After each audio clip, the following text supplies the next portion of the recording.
Okay mga idol, good morning. Magandang umaga sa inyong lahat dyan. Kumusta kayo? So ito na naman tayo mga idol, no? Napapalsa na natin. Yan, punong-puno. Okay. Sobrang creamy to. So ito, yung flavor natin ngayon. Yun. Langka yan mga idol. Langka.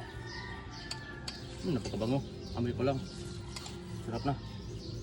Talagang mabango talaga ang langka mga idol. Mas mabango pa sa durian. Ito, yung lalagyan natin ng langka. So, ano siya? Parang puti lang siya mga idol, no? Puti lang kasi may ano na tayo dito eh, yung mangga, flavor, chocolate. So, dito, para hindi masyadong ano yung kulay, ice cream natin, puti lang siya. Ito, hiniwa lang natin ng pinong-pino lang. So, ganyan lang siya. Hindi lang natin i-blender to kasi pag i-blender natin to, ano na, magtutubig na siya. So, paglagay natin, paghalo natin dyan, hindi siya masyadong maglasa mga idol. Hindi makakain sa mga customer natin.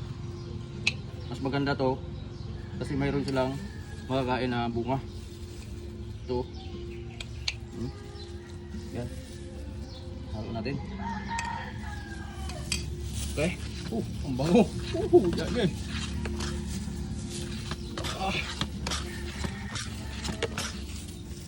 Idol.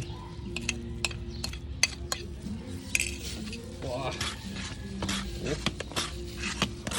Tapos yung ice cream natin, no? Kung napapansin nyo, creamy yan. Creamy siya. Wag lang, hindi siya malabnaw, hindi lasaw. Dapat ganyan mga idol, no?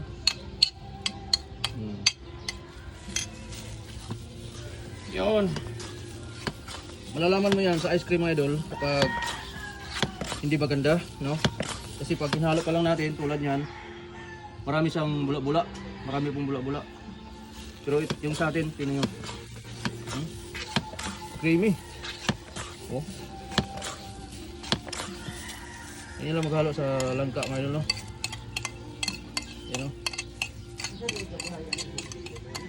Diba? Simot. Ito mahal yan eh. Simutin natin. Wow. Ang bango. Ang bango talaga.